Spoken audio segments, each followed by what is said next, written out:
This is going to be our final episode of The Midnight Choir. I know this is probably sudden to drop on all of you, but Chris and I have been discussing and we're going to go in a very different direction. This final conversation I have for you was a long, detailed conversation between Jon Milton, Chris, and myself to dive to the depths of socialism and the potential future of the leftist movement.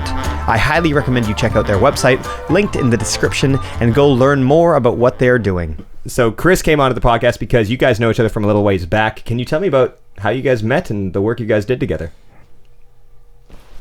I don't know. So I met Jon and Jon's writing partner, reporting partner, and friend Shannon Karanko when they were at Concordia. It's Karanko. Karanko. Yeah, as I said it was wrong. Sorry, Shannon. We kept bumping into each other, and I think we were always very cordial. And then one day I got a phone call from Shannon. I remember them saying like, hey, we have a really big story that you might be interested in.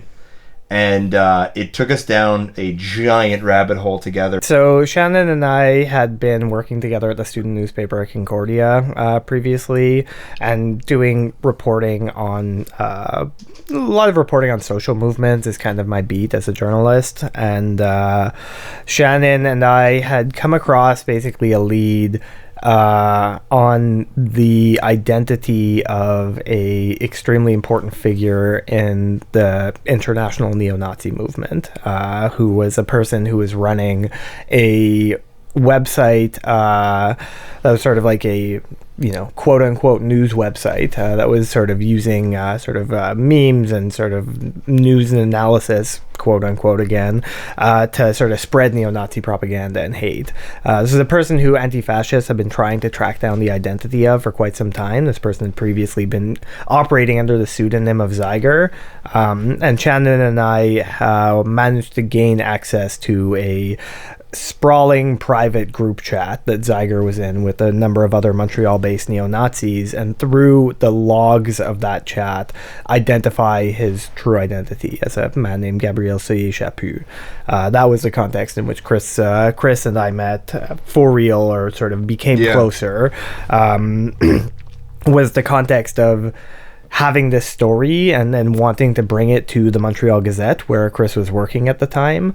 There was a bidding war. That's right. There was a bidding war. We sort of shopped the story around to different outlets to see where we thought it would be most appropriate to bring, largely between CBC and the Montreal Gazette, and went to the Montreal Gazette in large part because we would have been able to work with Chris, who is a person who by reputation we trusted, and based on sort of mutual friends, right? And so Chris was sort of assigned to work with us on this story after Shannon and I had already sort of made a number of advances on it, and then we went deeper with the help of Chris and published a pretty large series exposing the identities of a group of neo-Nazis in Montreal that were organizing together and trying to create a new organization.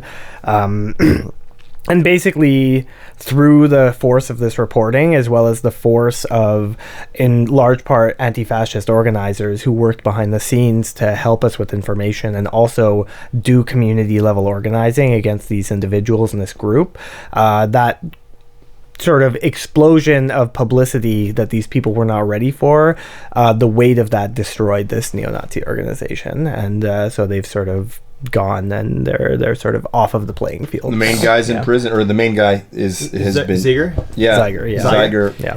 So you found this guy, Chris. How did you support Jon? And your partner's name was Shannon. How did you support Jon and Shannon? I mean, the first thing I was thinking is like, what's best for them?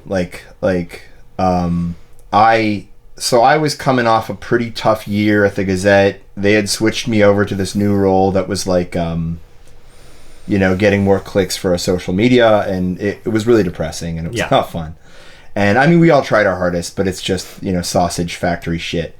And these guys come to me with an extremely well-researched, well-sourced, elaborate investigation, and this is going to be their first big story, and it's one of those very rare moments in journalism where you're able, someone comes to you with something and you have to think, okay, what's going to be the best for these guys? Where are they going to get the most one-on-one attention? How are they going to get paid the best? How is their story going to go the furthest? I kind of knew who they were going to work with at CBC. Super nice guy, really hard worker. But I also know that CBC has a tendency of dulling their coverage, or like diluting their coverage, or like being too careful and kind of injecting some blandness to it. And I think the way CBC had described their collaboration with you guys was more, we'll decide, you just give us your stuff and we'll maybe give you a byline. Whereas I talked to my boss and we didn't have, like, the Gazette has a really low, at that time, and still has like a really low freelance budget, because the freelance budget under our collective bargaining agreement worked as like a percentage of overall salary cap. So if we have cuts, then our freelance budget has cuts too. So I kind of convinced them to dig into the national freelance budget, to like go to Post Media and get more money. And these guys were on salary for like, I think 3 or 4 weeks. And I wanted to be able to work with them and just help them realize the extent of this really impressive, brave investigation, and that they would get credit for it and that they would get paid. And I was so blown away by how it's not just that thing where you call a reporter brave, like, oh, they're brave. And it's like a condescending way of saying, like, they're not very good. Taking on neo-Nazis is brave. It's extremely brave. But let me tell you, everybody at the paper was so invested in this investigation that the editor-in-chief at the Gazette at the time, Lucinda Choden, we had to confirm that this guy lived where where he said he lived. We needed to like get some more confirmation on something, and our editor-in-chief staked out his apartment at like 5 a.m. in her car. Yeah, that's hardcore, man. Yeah, everybody was like y'all understood the seriousness of this reporting. Well, that's right. I mean, this is a person who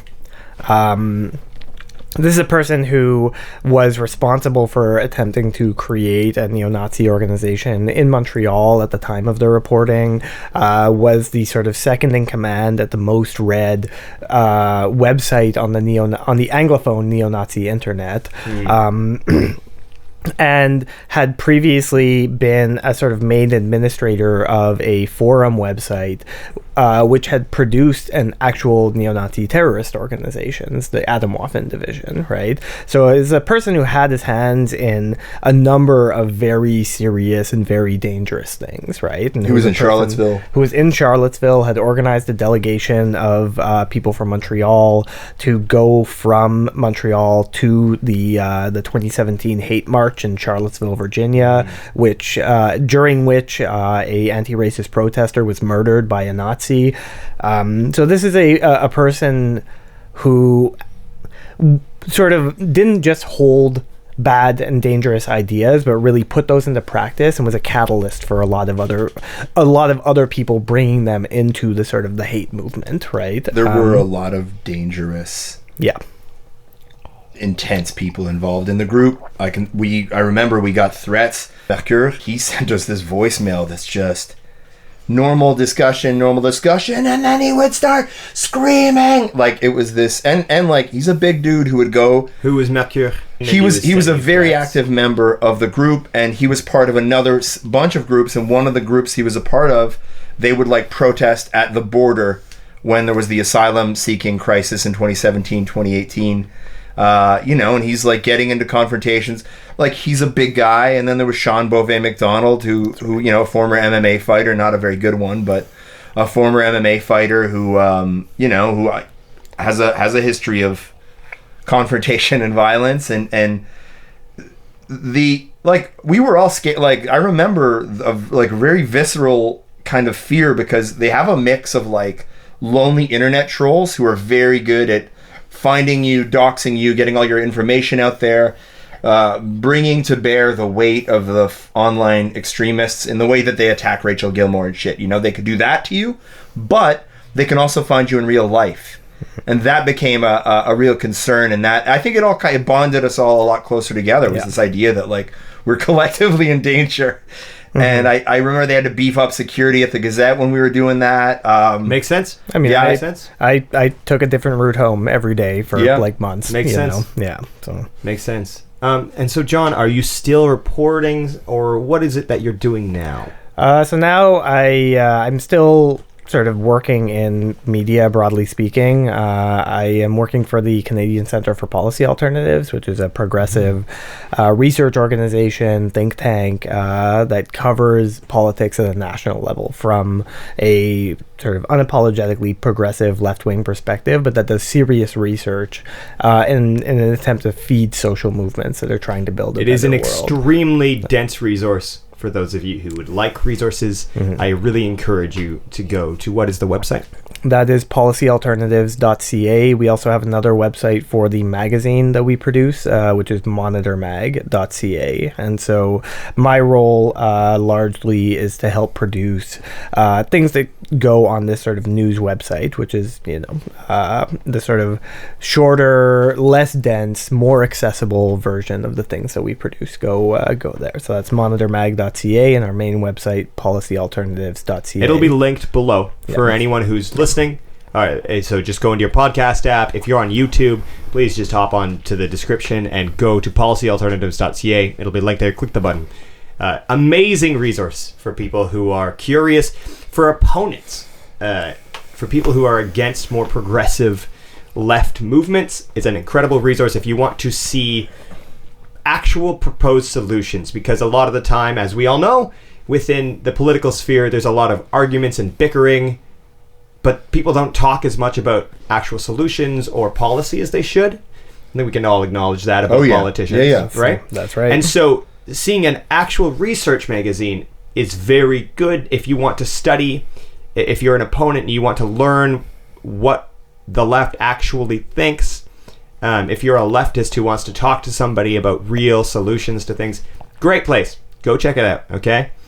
I wanted to talk to you guys today about socialism in general. I wanted to talk about whether it's actually applicable, if it has a future, and how we could possibly implement it. And this started from when you and I were talking at this media gathering a little while ago, when you and I just started discussing the quote, socialism or barbarism. And then you went on to say that there is no third option, and then I spent the next 3 weeks thinking about that. So I would love to dive into that. We talked about that briefly when we were together. What does that quote mean? Well, so, yeah, the quote, socialism or barbarism, the slogan, socialism or barbarism, comes from a German communist by the name of Rosa Luxemburg, who, writing in the context of the, I believe, the aftermath of the First World War, sort of correctly read the options that were presented in front of her at that moment, and said that we either have the choice to transition to a socialist society that is one based on, workers, democracy, equality, all of these sort of principles that are important to the left and the movement of the left, or we will move towards a society that's increasingly cruel, brutal, and violent. And we all can look at the immediate aftermath of the history of Germany from after the First World War up until the Second and see that assessment was very correct, right? That the situation in which Luxemburg was living was one in which there was a change that was coming. The status quo as it existed was not tenable and was going to give way, and the choice of what came after that was one in which either society was going to become more equal, just, and fair for the majority of people, or one in which increasing amounts of violence would be applied to marginalized groups and people in order to maintain power relations in that society. And that is what the rise of Nazism was, right? Was an attempt to sort of bring back an imaginary past, maintain a status quo that was untenable, right? And I think that we can see a lot of these same dynamics playing out today, right? I think that the status quo as it exists today, if only because of climate, right, is not going to last for the rest of our lifetimes even. There are large changes that are coming, right? And the question is, in that context of a destabilized climate, increasing global instability, increasing wars and things along these lines, what is the changes that are coming? What direction are they going to take? And I think that Luxemburg remains correct to say that the options in front of us are either we make society more fair and just, which Luxemburg referred to as socialism, or we become a society that's more cruel and violent, which is what you referred to as barbarism. Chris, do you mind giving us a brief shakedown? There's a weird thing going on the right, and I believe it was in the past week or two that Pierre Poilievre said Nazis were leftists. And well, it's like can you define Nazism for us and give us just because literally this is an actual debate now, and I never thought in my lifetime this would be a thing. There's always been, as long as because the Nazis, it's the National Socialists, there's always been that push from the from the Cold Warriors, from the anti-communists to link the two. But it's crazy because the Nazis came to prominence in the 1920s, constantly getting into street fights with the communists. Right. And I think there are aspects of Nazism that lean on socialism, but socialism for white people. We will marginalize non-whites, and we will make sure that white workers are looked after. But even then, that eventually took a back seat to we need to produce for the war. We need to produce for the country. So to call it socialism is a giant mischaracterization of what it was. It was totalitarianism, and it was the state had a hand in a lot of things, but it wasn't this is not socialism. This is not how it was meant to be. Okay, what do you respond to those people who are well, communism in say Soviet Russia or Cuba wound up being similar to Nazism? How do you respond to that, John?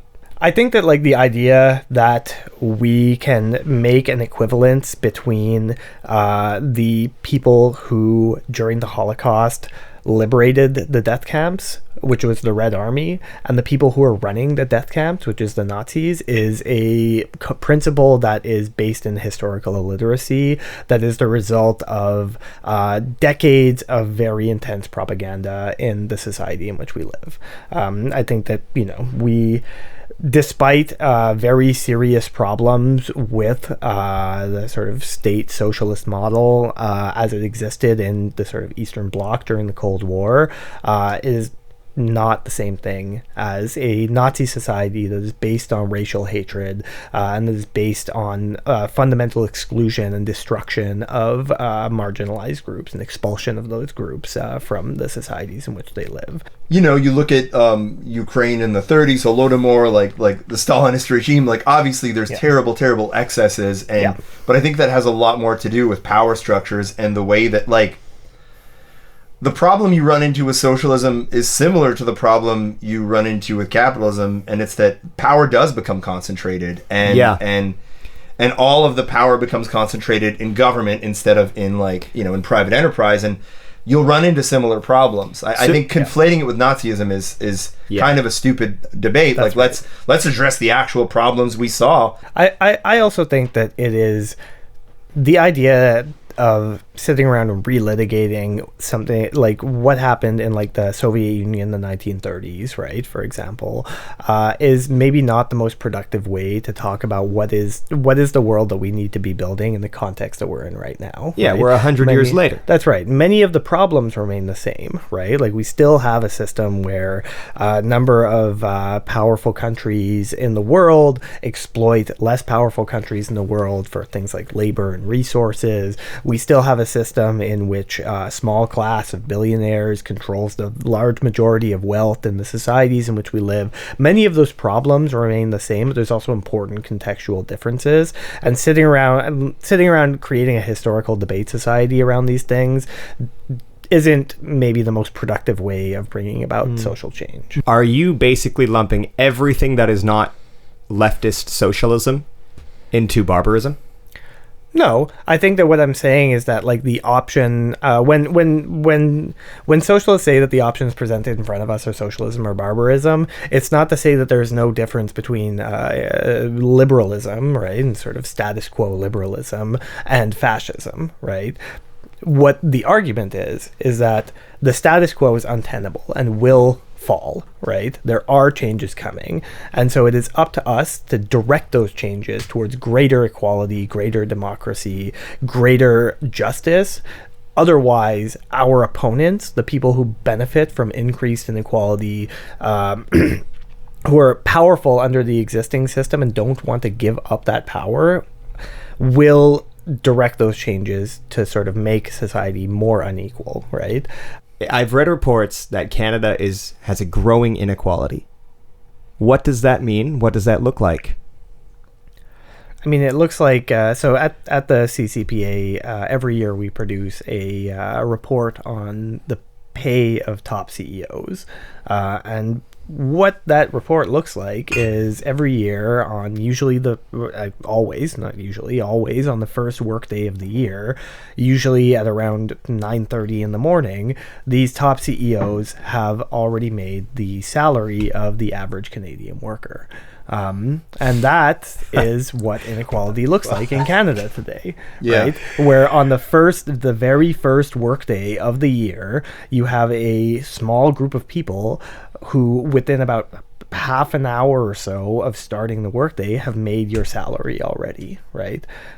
For the entire year, and will continue making that over the course of the rest of the year.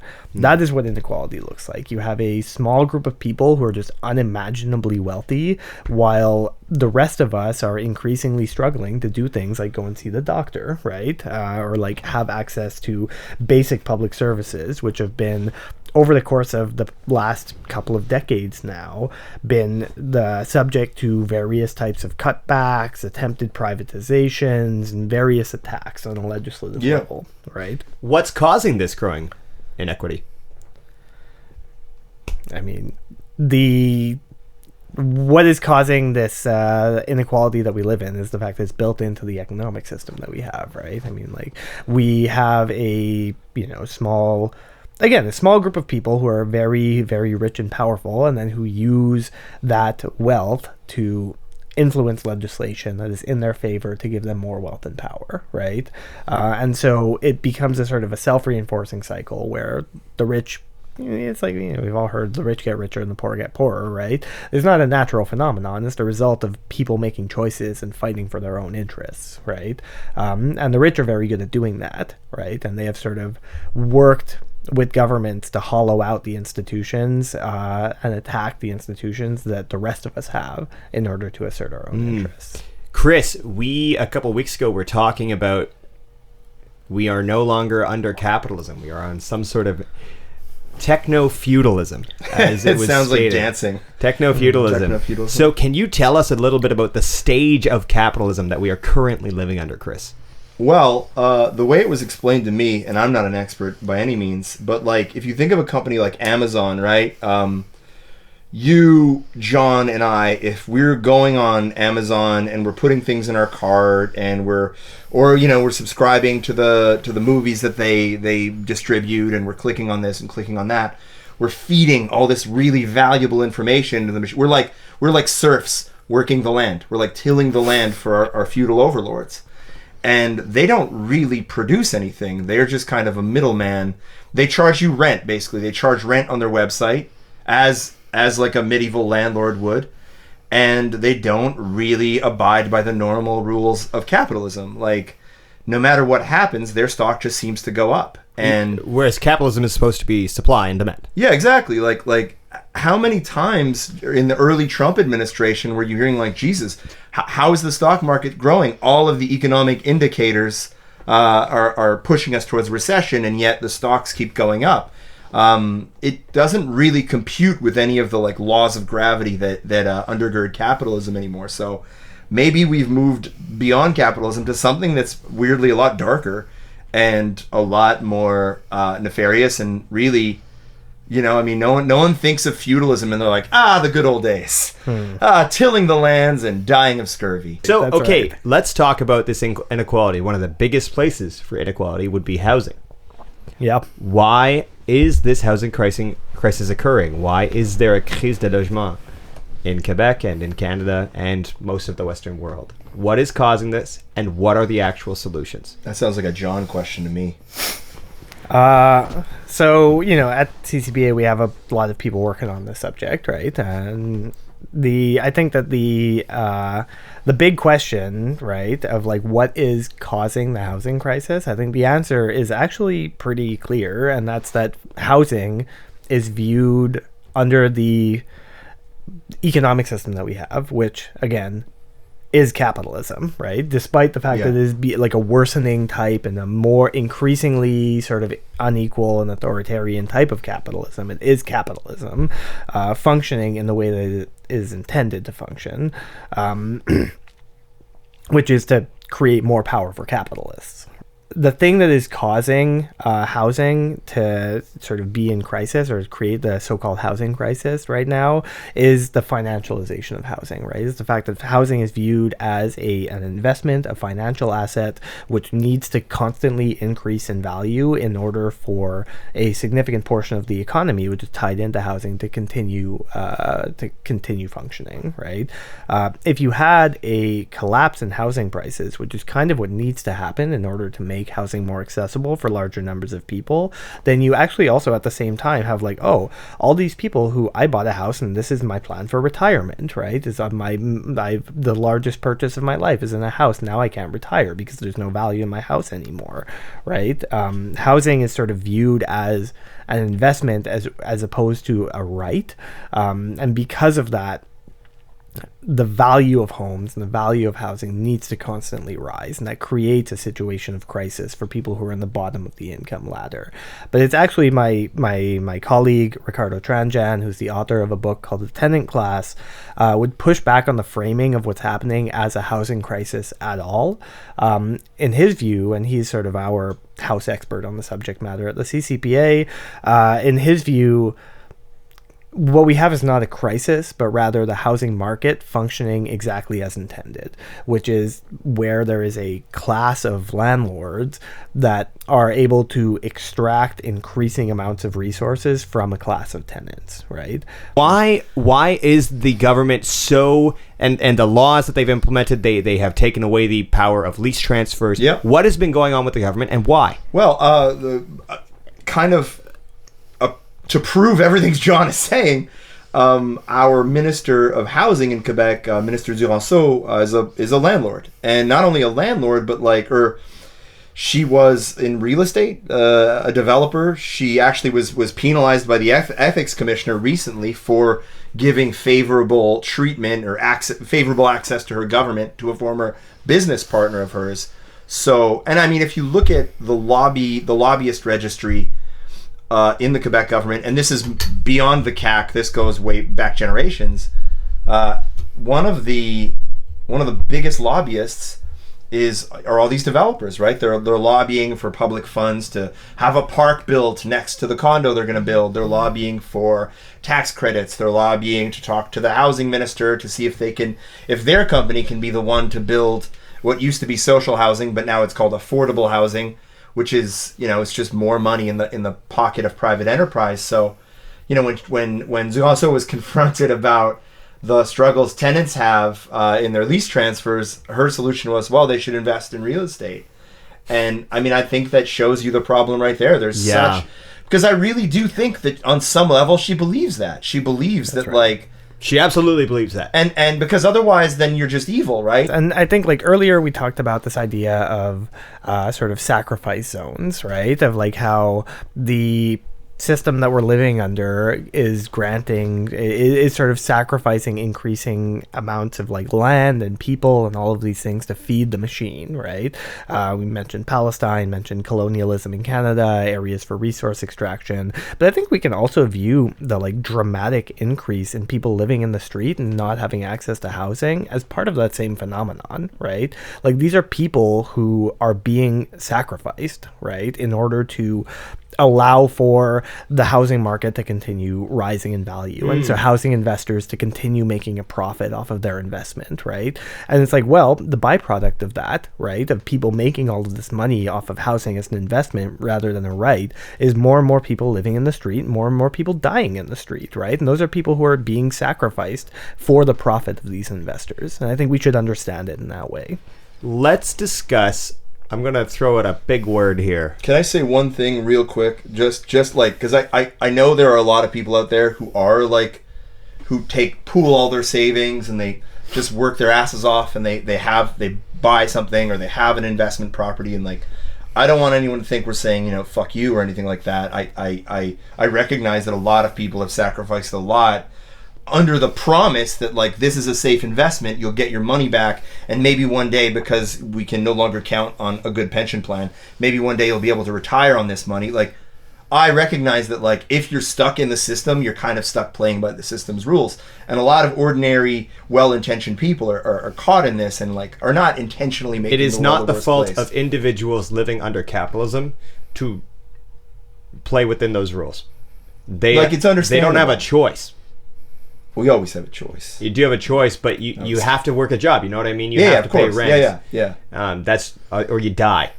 Yeah. So take your pick: dying or paying rent. You know what I mean? It's also the world we live in. Like, I don't know who discovered water. You know that expression? I don't know who discovered water, but it certainly wasn't a fish. Like, it's hard to have that self-awareness when it's all you've ever known. Yeah. Over Relative 20, to the 30 years, 90s, we have less less so much usable money. And I feel, and I'm curious to get your takes on it, it is due to the corporate influence and power over the government, lobbying. People who have exceptional power and can basically move the government to work better and better for them, for these vested interests, for these powerful entities. And I wanted to ask questions about that. What is lobbying like in Canada, and how has it skewed our social systems and our government towards large corporations? I mean, lobbying in Canada, it's a very, because it's transparent in the sense that you can go onto the lobby commissioner's website and you can look it up, who's meeting with the minister and but nobody does, because it's an opaque system. And what ends up happening is just, like, if you have the money to hire a lobbyist, then you can secure access to a politician. It might be a cabinet minister, it might be someone in the opposition, it might just be your local MP and you're not even in government. But if you have money, you can go up to a politician and talk to them. But if you don't, like if you're in the street, or if you don't have a lobbyist, you don't have an advocate. There is a federal homelessness advocate in the federal government, but that's one person. And none of what they do or say is necessarily binding. So you have the oil industry that does a ton of lobbying. You have the resource extraction industry that does a ton of lobbying. You have tech companies and like developers, real estate, and they secure wins for themselves all the time. I mean, Montreal's the size of buildings in Montreal used to be super well regulated. You couldn't obstruct the view to the mountain. Those have largely been done away with because of lobbying. The examples are plentiful. Like, most of the development you see there was lobbying. Lobbying had a hand in it, and that might be, you need a park built next to your condo. You want your condo tower to be near a metro, so you lobby the Minister of Transport to see if they can make it happen. You want a Bixi station next to your condo, so you talk to the city, see if they can make it happen. But all of this costs money, and all of this money goes to lobbyists, and they meet with it's not bribery, but I mean, it's access. You made a comment. You said the greatest threat to us as individuals is climate change, the most active current threat. Is that what you said?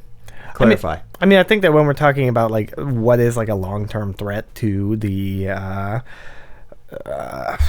societies in which we live, right? I mean, the collapse of the ecosystem that sustains our lives is unparalleled, right? There's nothing similar. There are maybe some more immediate threats that are sort of short-term threats. But long-term, but long-term, I mean, we're talking about ecosystem collapse. Well, right? in that case, why don't we invest significantly more into green energy? Why is the government not moving to do that when it is a very clear threat?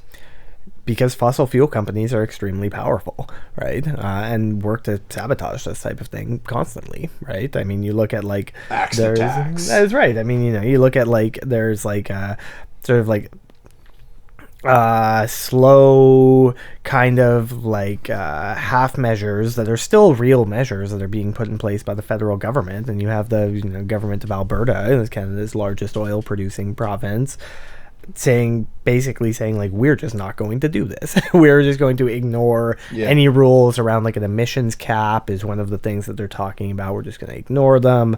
We're not going to respect any sort of measure that constrains the oil industry in any way, right? And so you have fossil fuel capital and the sort of people who run fossil fuel companies have just decided that they're just going to continue doing what they do, right? And they're not going to respect. They are making too much money off of the industry that they're in right now, and so you're not going to stop us by putting in little regulations. And so they need to be reined in, right? Using serious, actual serious policy with teeth that can stop these things from happening. And right now we have governments at all levels that are afraid to take on these very powerful corporations. Right? I mean, the Liberals spent $8-9 billion buying a pipeline. Like, that's a subsidy. That's a giant subsidy to an industry that is setting the world on fire at a time when like this didn't used to be the case, where there were like massive forest fires every fucking year out west. It's actively in our faces. So, are carbon taxes effective? And if they're not, what are the actual solutions? They are effective. Sorry. I mean, yeah, carbon taxes, like it's it's better than nothing, right? I mean, it does like have an impact, but it's the idea behind a carbon tax is that if you are sort of like incentivizing the private market to behave in a certain way by having them pay a little bit more for polluting or for emitting, and that, okay, well, because they don't want to pay that extra tax, they're going to sort of reorient their activities and towards being more efficient and whatever, right? And it's like these things actually do happen, but they put the private market and sort of private capital corporations, they continue having them be in the driver's seat, right? They say, okay, if you have to pay a little more, you're probably going to respond to that by changing your behavior in a certain way, and we as the government are not going to have to do that much other than sort of like create this incentive structure. They also have things like tax credits for private renewable energy corporations, and they're sort of doing a bit of a carrot and a stick to the private market using tax measures, right? The thing is, and I think that there is a lot of research that backs this up, and a lot of sort of concrete proposals to this regard, is that what we need to have in order to have a rollout at scale of the types of economic changes that need to happen in order to prevent the worst of climate change, right? Because there's some climate change that's already locked in, but not all of it, right? It can continue being worse. If we're going to prevent that scenario, then what we need is a publicly managed transition where the government takes on a sort of leadership role in managing a decarbonization transition, right? Using mechanisms of things like direct government industrial planning and sort of roll out, This has happened historically. Like, the government has gotten involved in industrial planning, and that's right. People act like it's impossible, but the mobilization for World War II, like this shit happens. It's just, instead of the Nazis, you're fighting for the future of the existence of every living thing on the planet. That's right. I mean, one of the former director of the British Columbia office of the CCPA, Seth Klein, wrote a very good book to this regard that is about sort of frames what needs to happen in terms of industrial planning and response to climate change, puts that within the legacy of sort of wartime economic mobilizations by government, right? So like in World War II, the government was able to direct industry and sort of factories to, okay, you're no longer going to be producing cars, you're now going to be producing tanks, let's say, right? The government took on that direct role and sort of even took control of some infrastructure to enact these economic plans to support the war effort, right?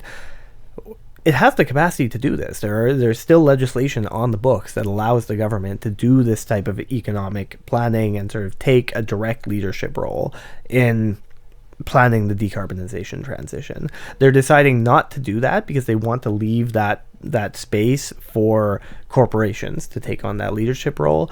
But what we've seen over the past 10 years in particular, since there's been a little bit more movement in that regard than previously, is that strategy just doesn't work, right? And so if we're going to roll out the changes that need to happen at the speed that they need to happen, it just needs to be direct public government planning that is happening, as opposed to just allowing the sort of like incentive structures of the tax system to sort of play out over time. A little more stick, a little less carrot. That's right. A little more stick, a little less carrot. Exactly. Do you think that is even feasible, considering how inept our government has proven to be? I think it is feasible. Yeah. I mean, I think if we're talking about Quebec, that's right. We're talking about like a major, a generational existential crisis, right? And we actually do still have planning capacity inside governments, right? The government of Quebec runs Hydro-Quebec, right? Hydro-Quebec is a public organization that engages in long-term economic planning for building infrastructure and doing decarbonization for both Quebec as well as the region, right? So this is a thing that exists within Quebec, right? And Hydro-Quebec, sort of crown jewel of the Quiet Revolution period, right? Can also act as a bit of a model for other services. We have plans laid out that the Canadian Union of Postal Workers, the union that represents workers at Post Canada, has a large and detailed plan called Delivering Community Power for the ways in which the Postal Service could serve as an engine for decarbonization across the country, right? That is a fascinating plan that goes into great granular detail of how the Postal Service could be both a sort of engine of decarbonization and also an engine to expand public services, right?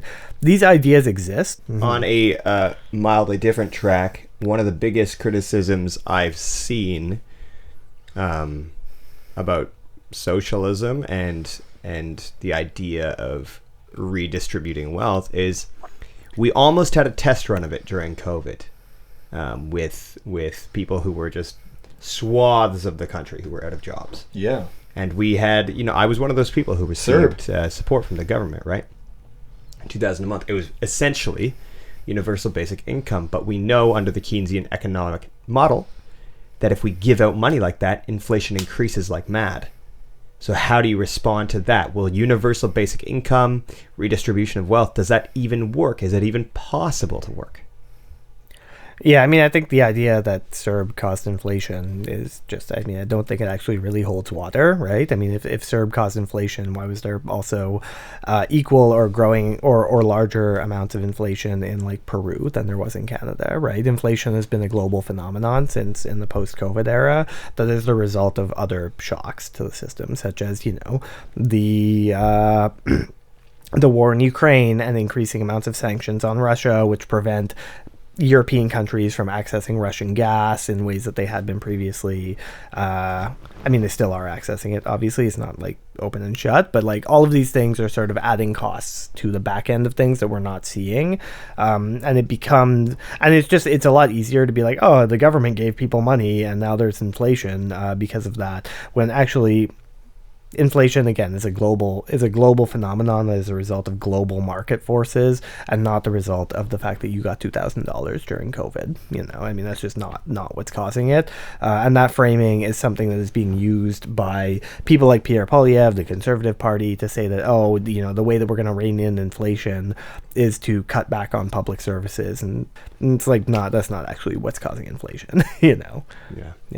Yeah, what about the criticism of the fact that we even have to protect things like union jobs or small businesses?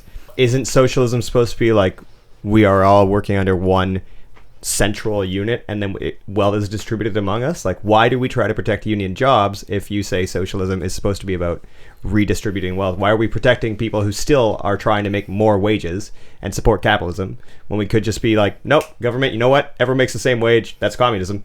Not really. I mean, build my cars. Even under communist governments, there were differences in like what you make at certain jobs.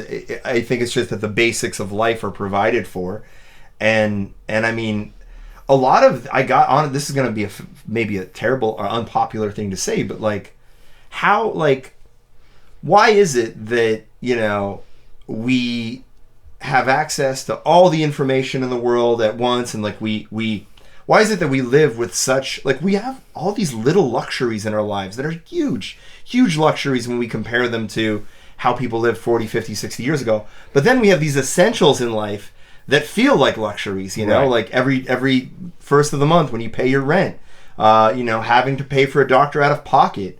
Just living is so fucking expensive, but we have a gazillion different ways we can entertain ourselves.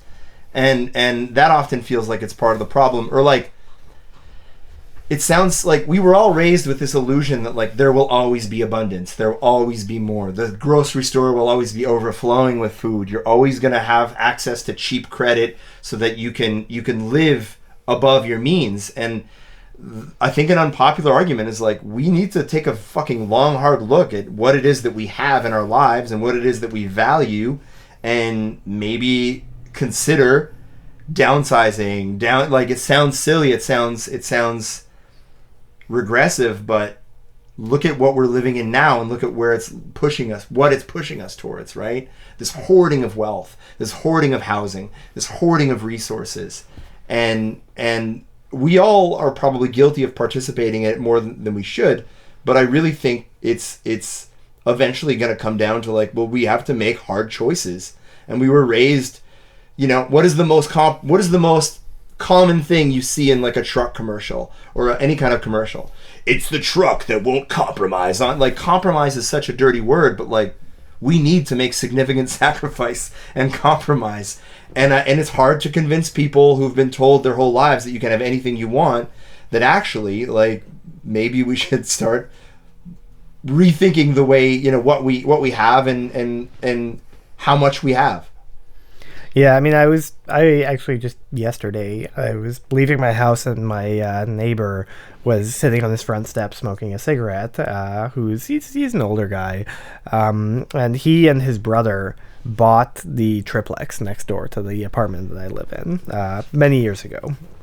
And I was talking to him, and he was talking about how, like a little bit of what you're talking about, right? Of how, like, when we were younger, we didn't have access to a lot of the things that you, which is like, us, have access to now, right? We didn't have, all of these like fancier foods at the grocery store. We didn't have the internet, didn't have all of these sort of like luxuries of life that we have now. But he and his brother bought this triplex, 3 apartments in the sort of one of the most expensive neighborhoods in Montreal. They bought that whole building for $28,000. Yeah. And he said that, and I almost had a stroke. I could not believe it. I get $28,000 for 3 beautiful apartments in the Plateau in Montreal, right? Just unfathomable today, right? Whenever they sell that building, they're probably going to get $1.5 million for it. But then where do they live, right? Like, exactly. You have all this money, but you can't put it back in the market because you can't afford anything. Exactly. Yeah, exactly. Yeah, people talk about in Vancouver, they're like, oh yeah, back in the 80s and 90s, I bought this house for a nickel and a spit handshake. And you're like, what? Socialism. Will it not demand significantly higher taxation on the working class and the poor?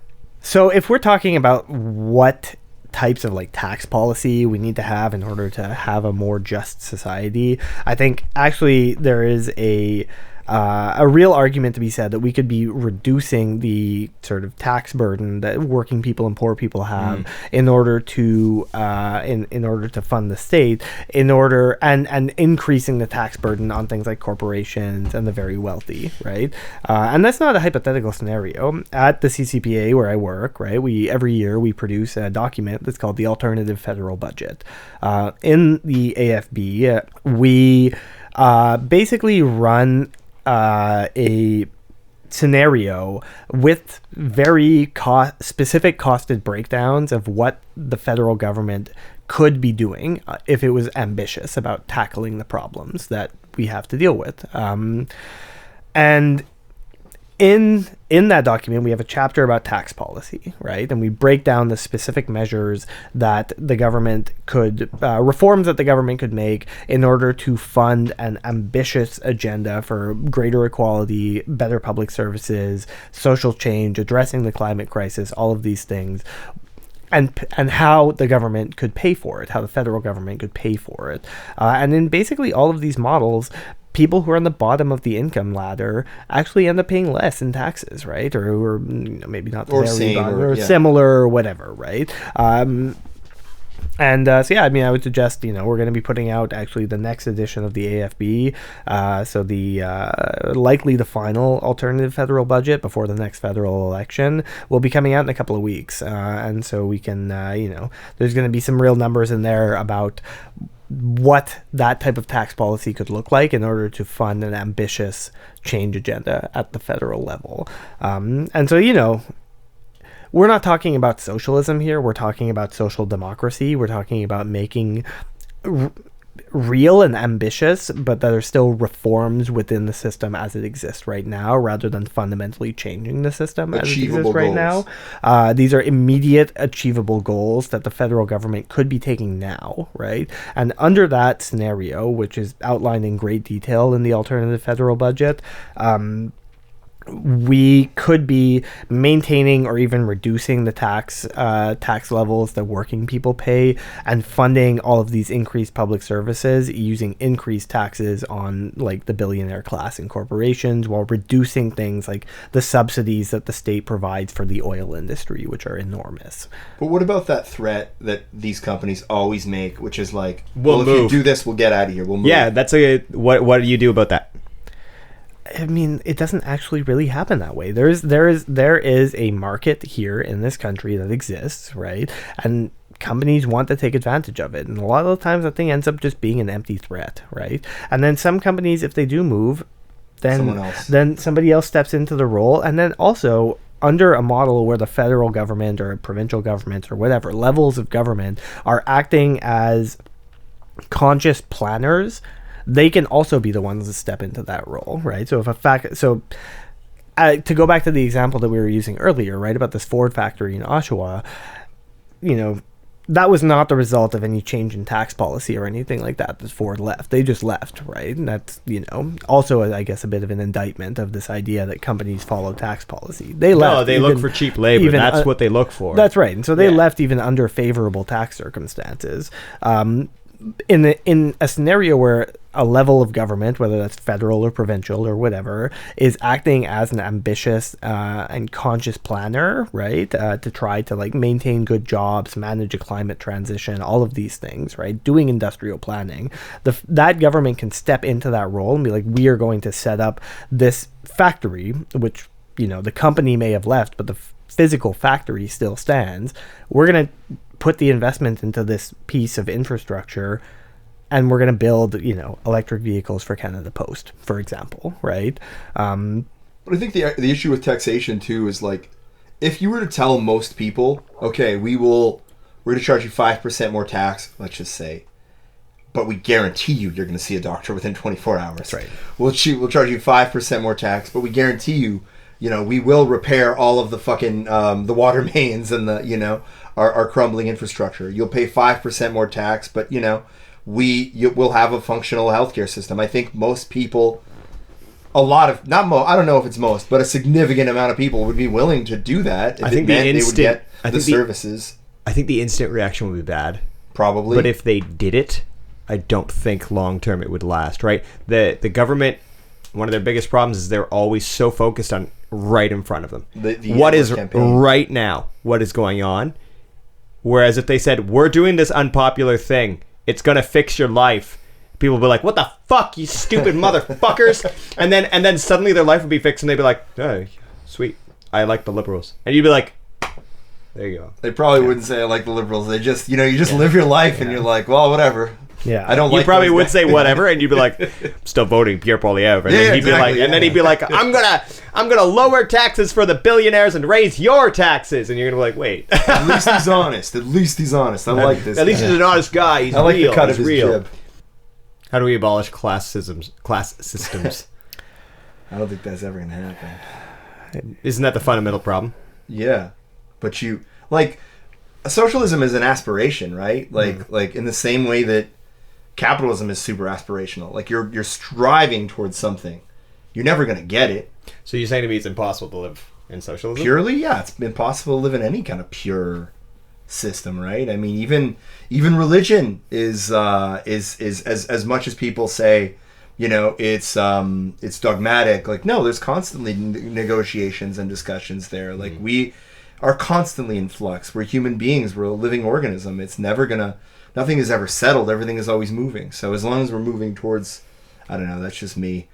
I just, It's very philosophical what you just said. It's very philosophical. Yeah. I think if we're going to take like a little bit of a more materialist approach to these things, the level of equality that we have, or the level of sort of like the way that the majority of people are able to live and access decent living conditions, is largely the result of the sort of balance of power between classes at any given time, right?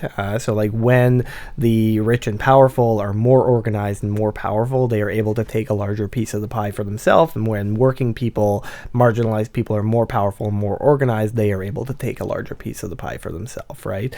In an economic system such as our own, it's based on competition, right? People are constantly fighting over access to resources, right? And so are those resources going to go towards the small minority of very powerful people or the large majority of working people? That's the question. And the answer to that question is based on the balance of power between organizations that represent those contending social forces.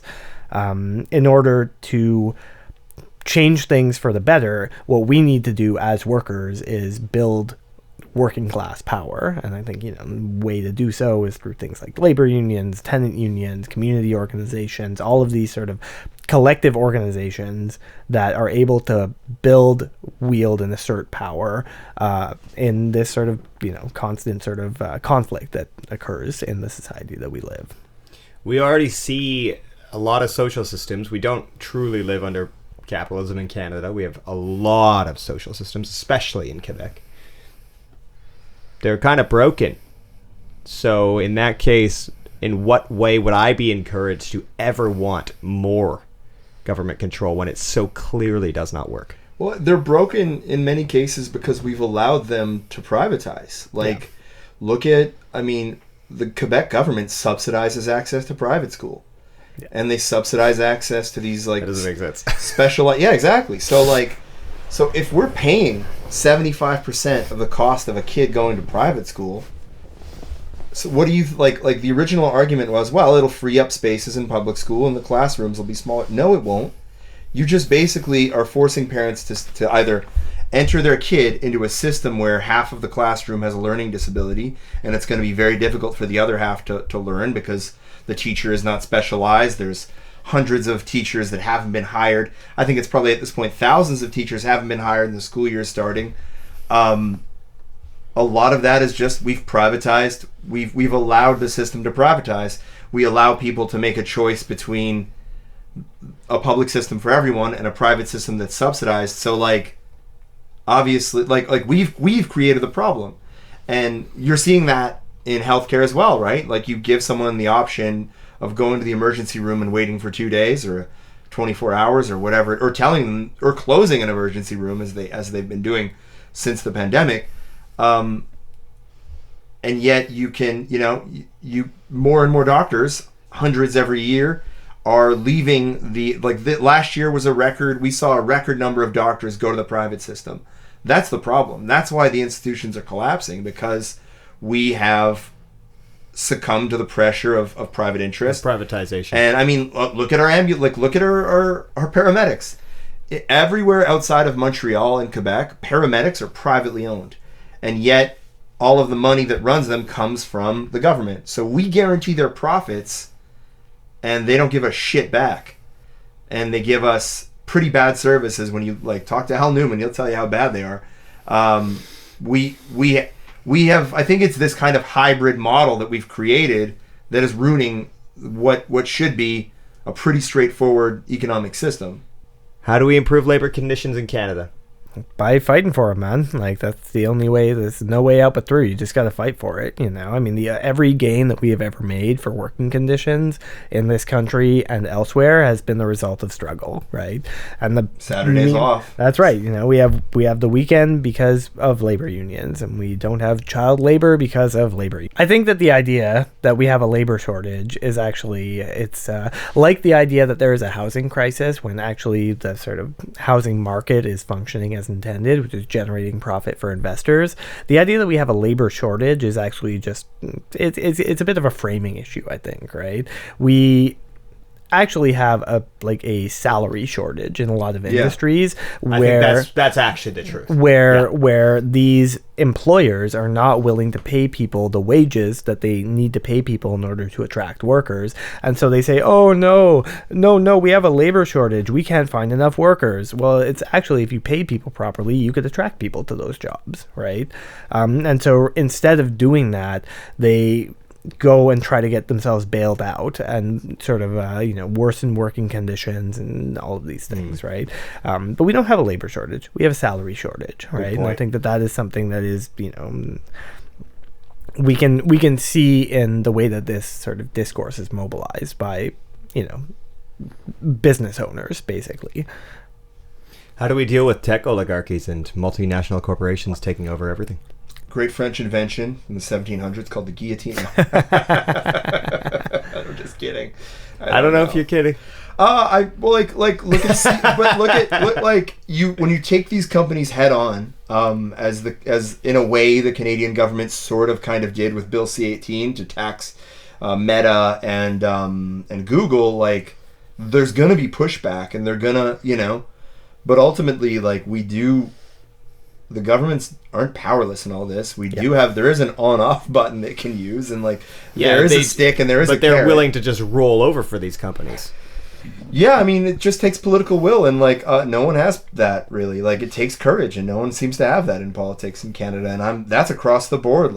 How many political parties have gotten closer to power, and all of a sudden they just fucking run to the center? I mean, as much as we all want to love the NDP, they get a taste of it, and they go to the center. Liberals in a hurry.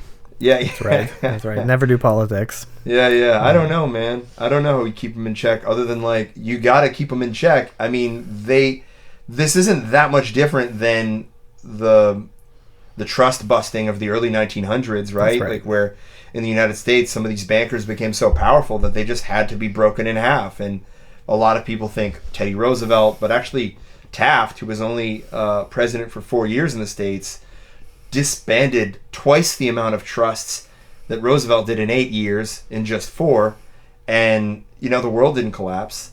It created more equality and it deconcentrated power in an area where it needed to be, de-densified. So it's not impossible. There's a ton of precedent for the government getting involved, and not the government like some evil entity. The government as a representative of us getting involved and saying this isn't fair. We need to set boundaries. The most important politician in the modern era to have lived is Reagan, and the amount he affected Canada. The amount of taxation that there was prior to Reagan. Yeah, is, you look at the numbers and you're like, what the fuck? Mm-hmm. Yeah, I mean, the U.S. has never been a socialist country, but the U.S. I'm exaggerating here, but they had so much more. They did sort of up until the Reagan era use a more Keynesian social democratic approach to just organizing the economy, right? And Reagan sort of comes into power, and like Thatcher in the UK, and sort of wave of right wingers in the early 1990s, Mulrooney here too, comes into power and says, no, we're the sort of class compromise that existed after the Second World War that, was basically that we're going to redistribute a little bit more wealth in exchange for peace in the factories, right? They just decided that we're not going to honor our end of the agreement on that end anymore, right? But we've never come back. That's right. Because what's happened since then is you've had just an increasing concentration of wealth at the very top of the income ladder. And that is not an accident. That is done on purpose. That is the entire political project of the right. Yeah, man, same as it's ever been. Socialism or barbarism. That's what we got in front of us, We got a choice to make of what world it is that we're going to build in the context of the crises that we live under right now. And we can either build a world that's more just, or we can allow the world to become more cruel. That's the choice that we have. So it ties it back to the beginning, right? This remains the same choice as ever. This conversation lasted more than 2 hours. Not that you heard the whole thing, but my goodness, was it a monster. I learned a lot, and I hope you did too. That's it. That's the end of the Midnight Choir for now. When Chris and I come back with our future project, I know you're going to love what we have for you. For now, goodbye.